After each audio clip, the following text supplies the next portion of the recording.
Hello friends, कैसे हो आप सब। Hope you all are fine. State exam के लिए प्रिपरेशन स्टार्ट की थी ना। Be consistent at your work. किसी भी चीज़ में सक्सेस लेने के लिए सबसे पहला मंत्र होता है कंसिस्टेंसी ज़रूरी है। तो हम अपनी कंसिस्टेंसी को बनाए रखेंगे। आगे बढ़ते हैं। हमने 130 तक क्वेश्चन सॉल्व कर लिए थे एस्टेट 2020 का पेपर, राइट। 21 और 22 का पेपर ऑलरेडी हम सॉल्व कर चुके हैं। तो आगे बढ़ते हैं। Question number 131, right. अपने फ्रेंड्स तक भाई चैनल को शेयर ज़रूर करो ताकि हम भी मोटिवेट होएं, आगे और ज़्यादा वीडियोस बनाएं।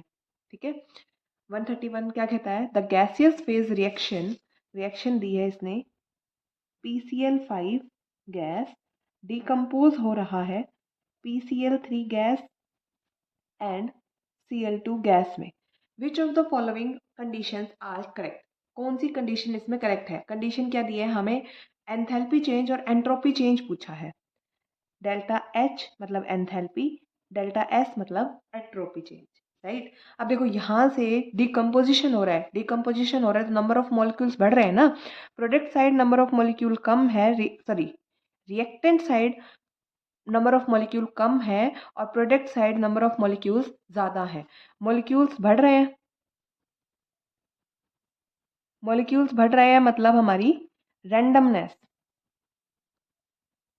रैंडमनेस इंक्रीज हो रही है। रैंडमनेस इंक्रीज होना मतलब क्या है? एंट्रोपी इंक्रीज होना। इंक्रीज का मतलब ग्रेटर देन जीरो, राइट। तो देखो एंट्रोपी इन तीनों ऑप्शंस में लेस देन जीरो है, तो ये तीनों तो वैसे ही कैंसिल हो गए। करेक्ट आंसर आ गया हमारा ऑप्शन नंबर 4। अब बात करें अगर एंथैल्पी की, अगर रीजन जस्टिफाई करें तो क्या होगा? देखो ये क्या है? एक डिकम्पोजिशन रिएक्शन है। हमारा एक रिएक्टेंट दो प्रोडक्ट में टूट रहा है, डिकम्पोजिशन है ना। अब किसी भी चीज़ को तोड़ने के लिए हमें एनर्जी सप्लाई करनी पड़ती है। एनर्जी सप्लाई करना मतलब हमारा एंथैल्पी भी क्या होगा? ग्रेटर देन जीरो होगा, क्योंकि ये क्या है? डिकम्पोजिशन रिएक्शन है। एनर्जी हमें सप्लाई करनी पड़ेगी, ठीक है। सो करेक्ट आंसर क्या है हमारा? Option number 4। ओके, अगले क्वेश्चन पे मूव करो। Question number 132, the correct order of acidic strength of the following oxides. इसने एसिडिक स्ट्रेंथ को कंपेयर कराया है। पहला ऑप्शन है मेरा SO2 से ज़्यादा होगी SO3 की, उससे ज़्यादा होगी CO2 की। क्या ये सही ऑर्डर है? कैसे कंपेयर करेंगे? देखो एसिडिक स्ट्रेंथ हम कंपेयर कर सकते हैं दो तरीकों से। या तो हमारा हो oxidation state more the oxidation state more is the acidic character. अगर ऑक्सीडेशन स्टेट ज़्यादा होगी तो एसिडिक करेक्टर ज़्यादा होगा। दूसरा क्या क्राइटेरिया हो सकता है हमारा कि डाउन द ग्रुप, अगर हम मूव करें ऑक्साइड्स में down the group, basic character of oxides increase करता है। ये दो पॉइंट याद रखना, क्वेश्चन आपका पूरा सोल्व हो जाएगा। देखो यहाँ पे हमारे पास ग्रुप, डाउन द ग्रुप तो हम जा रहे हैं, ठीक है, लेकिन यहाँ पे क्या है? दोनों सल्फर सल्फर के कंपाउंड है तो हमें ऑक्सीडेशन स्टेट को कंपेयर करना पड़ेगा। यहाँ पे मुझे सल्फर की ऑक्सीडेशन स्टेट कितनी है? +4, यहाँ +6, यहाँ +4, तो ये तो गलत हो गया ना। +6 की इसने कम दिखाई है तो ऑप्शन 1 गलत हो गया हमारा। दूसरा देखो सीजियम ऑक्साइड C2 CS2O, इससे ज़्यादा है K2O, फिर Na2O। अभी अभी हमने पढ़ा है डाउन द ग्रुप जाते हैं तो हमारा बेसिक करेक्टर इंक्रीज होता है, ना कि एसिडिक करेक्टर, तो ये भी गलत हो गया। ये क्या है? ज़्यादा बेसिक है ना कि एसिडिक। थर्ड ऑप्शन क्या दिया है? थर्ड ऑप्शन दिया है हमें carbon dioxide N2O5 and B2O3। यहाँ पे भी देखो ऑक्सीडेशन स्टेट कंपेयर करके देख लो, ये क्या है? यहाँ पे ऑक्सीडेशन स्टेट है इसकी +4, यहाँ पे कितनी होगी? 10/2 मतलब +5, यहाँ पे होगी कितनी? 6/2 मतलब +3, राइट। ये क्या है? +5 ज़्यादा है ना, तो इसका तो एसिडिक करेक्टर ज़्यादा होना चाहिए था, बट हमें क्या दे रखा है? कार्बन डाइऑक्साइड से कम, तो ये भी क्या हो गया? गलत। फोर्थ ऑप्शन क्या है? अब बचा तो फोर्थ ही है, फोर्थ ऑप्शन सही होगा हमारा, बट एक बार चेक भी कर लेते हैं। फोर्थ है हमारे पास SO3, फिर CO2 और है B2O3। देखो यहाँ पे ऑक्सीडेशन स्टेट +6, यहाँ पे +4 और यहाँ पे कितनी है ऑक्सीजन का -2 और -6 डिवाइड बाई 2 +3। देखो तो हमारा ऑप्शन नंबर 4 क्या है, करेक्ट आंसर है। ये सल्फर ट्राइऑक्साइड ये क्या है, सबसे ज़्यादा एसिडिक, क्योंकि यहाँ पे ऑक्सीडेशन स्टेट सबसे ज़्यादा है। एसिडिक करेक्टर हमें देखना है तो दो चीज़ें याद रखो, डाउन द ग्रुप जाएंगे तो बेसिक करेक्टर बढ़ेगा ऑक्साइड्स का, मतलब एसिडिक करेक्टर घटेगा, या फिर ऑक्सीडेशन स्टेट जिसकी ज़्यादा होगी उसका एसिडिक करेक्टर ज़्यादा होगा। तो 132 के लिए हमारा ऑप्शन नंबर 4 क्या है, correct answer. Moving to the next question, question number 133 क्या कहता है, एंजाइम कैटालिसिस का रिएक्शन दिया है इसने और हमसे पूछा है what is the concentration of enzyme substrate complex by applying SSA steady state approximation, right. यही आपका सेम क्वेश्चन एस्टेट 2022 में रिपीट हुआ है। देखो रिएक्शन दिए है हमें एंजाइम प्लस सबस्ट्रेट, ये बैकवर्ड रिएक्शन है, फॉरवर्ड बैकवर्ड दोनों, के ए डैश रेट कांस्टेंट है और एंजाइम सबस्ट्रेट कॉम्प्लेक्स इसने बना लिया। नेक्स्ट में एंजाइम सबस्ट्रेट कॉम्प्लेक्स हमारा के बी रेट फॉलो करके प्रोडक्ट की फॉर्मेशन कर रहा है और हमसे पूछा है एसएसए अप्लाई करके दिखाओ। अब देखो एसएसए अप्लाई किन पे होता है, जो कि हमारी शॉर्ट लिविंग स्पीसीज होती है, शॉर्ट लिविंग स्पीसीज यानी कि इंटरमीडिएट्स पर। यहाँ पे इंटरमीडिएट क्या है, enzyme substrate complex, right. SSC क्या कहता है, the rate of change of short living species हमारा क्या होगा, इक्वल टू 0 होगा, ठीक है। Rate of change of enzyme substrate complex हमारा क्या हो जाएगा, 0 के बराबर हो जाएगा। कर दो भी सॉल्व। जिन जिन में फॉर्मेशन हो रही है, फॉर्मेशन तो सिर्फ एक ही रिएक्शन में हो रही है ना, उसका रेट क्या हो जाएगा, rate of formation, rate of formation क्या होगा, एंजाइम कंसंट्रेशन, सबस्ट्रेट कंसंट्रेशन और रेट कांस्टेंट हमारा के ए। रेट ऑफ डिफॉर्मेशन क्या हो जाएगा, डिफॉर्म किस किस में हो रहा है, एक तो इस बैकवर्ड रिएक्शन में और एक ये प्रोडक्ट फॉर्मेशन वाली रिएक्शन में, K A dash into concentration of enzyme substrate complex plus K B into enzyme substrate complex, ठीक है। अब क्या लिखना है, इनको 0 के इक्वल लिखना है। Rate of change, rate of change कैसे निकलेगा, फॉर्मेशन माइनस डिफॉर्मेशन, कर दो के ए ई और concentration of S minus K dash A enzyme substrate और minus K B enzyme substrate equals to 0 हो जाएगा। हमने क्या किया है, ऐसे कर लो, rate of formation minus deformation, rate of change निकालना है ना, चेंज तो ऐसे ही निकलेगा। अब देखो हमें निकालनी है इसके ऊपर एस एस से, तो इसको उधर लेके जाओ और बाकी सारी टर्म्स को इधर रख लो, रीअरेंज करके सॉल्व कर लो, के dash plus K B common ले लिया मैंने, एंजाइम सबस्ट्रेट कॉम्प्लेक्स इसको उधर ले जाके, राइट। अब कंसंट्रेशन ऑफ एंजाइम सबस्ट्रेट क्या आ जाएगा मेरा, K A concentration of enzyme concentration of substrate divided by K A dash plus K B, ये मेरा क्या है, करेक्ट आंसर। ऑप्शंस चेक करो, फर्स्ट ऑप्शन में के बी ऊपर है, नहीं होगा। सेकंड ऑप्शन के ए divide by K A dash enzyme, ठीक है। आंसर नंबर क्या है हमारा, ऑप्शन नंबर 2 हमारा करेक्ट आंसर है, राइट। इजी था। सेम क्वेश्चन हमारा एस्टेट 2022 में भी रिपीट हुआ है, कुछ भी चेंज नहीं किया, 1% भी क्वेश्चन में चेंज नहीं आया। क्वेश्चंस रिपीट होते हैं, ऐसा कोई पेपर नहीं होगा जिसमें आपके क्वेश्चन पीछे के रिपीट ना हुए हों। वो आपका लक है भाई कि कितना रिपीट होगा, किस हिसाब से रिपीट होगा, राइट। अगले क्वेश्चन पे मूव करते हैं। Question number 134, the pH of the blood is 7.26 to 7.42 is maintained by the buffer. अब इतना तो पता है ना, हमारी बॉडी ऑक्सीजन लेती है और कार्बन डाइऑक्साइड छोड़ती है, तो ये सारे बफर तो मिलेंगे ही नहीं। क्या मिलेगा, ऑप्शन नंबर 1 कार्बोनिक बफर, ठीक है। तो ये तो डायरेक्ट क्वेश्चन का आंसर है, बायो इनऑर्गेनिक केमिस्ट्री से है। ऑप्शन नंबर 1 क्या है मेरा करेक्ट आंसर। अगले क्वेश्चन पे मूव करते हैं। क्वेश्चन नंबर 135, 135 क्या कहता है, Following characteristics absorption bands are obtained in IR spectrum of an organic compound having molecular formula C2H6O। और उसने बैंड्स क्या दिए हैं? पहला बैंड हमें दिया है, स्ट्रॉन्ग बैंड दिया है हमें 3300 सेंटीमीटर इनवर्स पर। अब देखो ये दिखते ही तो सीधा दिमाग में आ जाना चाहिए 3300 सेंटीमीटर इनवर्स स्ट्रॉन्ग बैंड हमें किसकी वजह से मिलता है? OH ग्रुप की वजह से, अल्कोहलिक ग्रुप की वजह से, राइट। और सेकंड क्या दिया है इसने? मीडियम इंटेंसिटी का बैंड दिया है 2965 सेंटीमीटर इनवर्स पे। सी इसने दिया है 2920 सेंटीमीटर इनवर्स पे स्ट्रॉन्ग बैंड। और लास्ट इसने दिया है 1050 सेंटीमीटर इनवर्स पे। और ऑप्शंस देखो, ऑप्शंस हमें क्या क्या दिए हैं?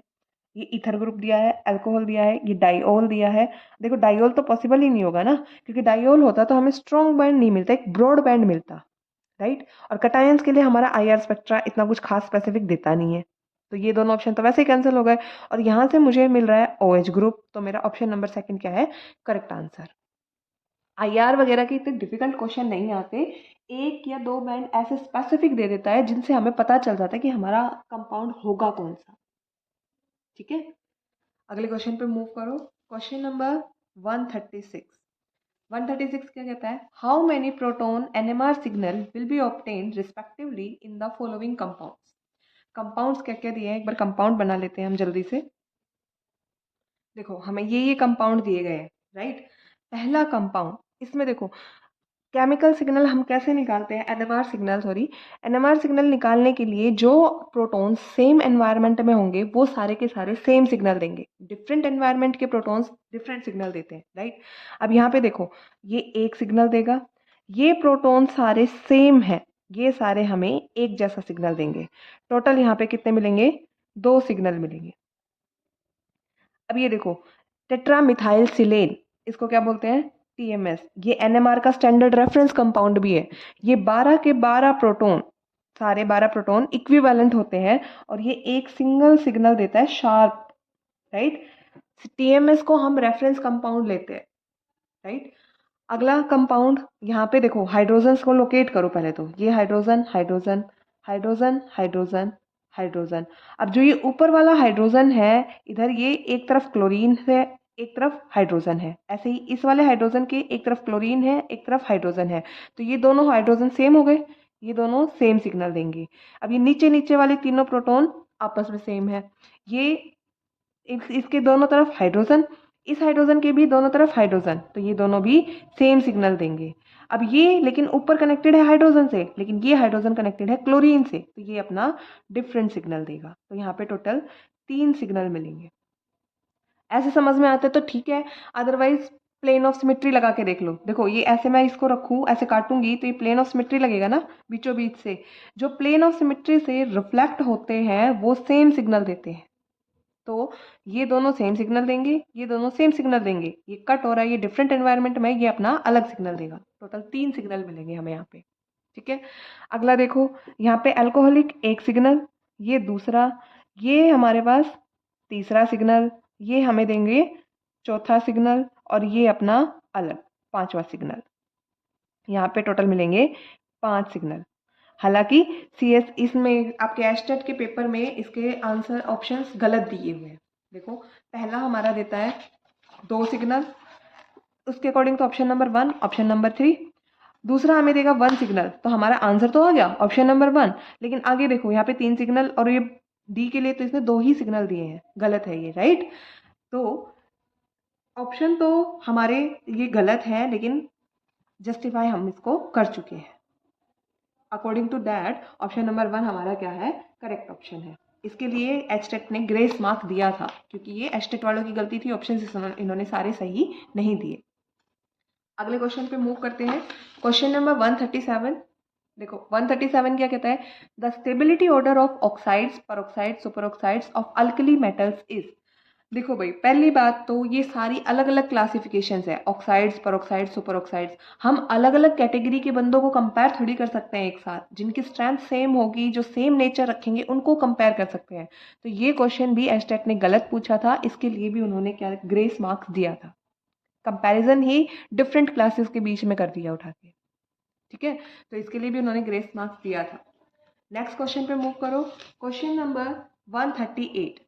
138 क्या कहता है? In a cell that utilize the reaction, zinc की रिएक्शन दी है, जिंक एक्ट एज, देखो जिंक यहाँ पे जीरो ऑक्सीडेशन स्टेट में, यहाँ पे +2, यहाँ से यहाँ ऑक्सीडेशन हो रहा है, मतलब जिंक एक्ट कर रहा है एज एनोड। यहाँ पे हाइड्रोजन पॉजिटिव और यहाँ न्यूट्रल जीरो ऑक्सीडेशन स्टेट में, यहाँ से यहाँ इसका क्या हो रहा है? रिडक्शन, मतलब ये एक्ट कर रहा है as a cathode. Addition of H2SO4 to the cathodic compartment will, electrochemistry का क्वेश्चन है और ये बहुत अच्छा क्वेश्चन है। इसने क्या बोला है?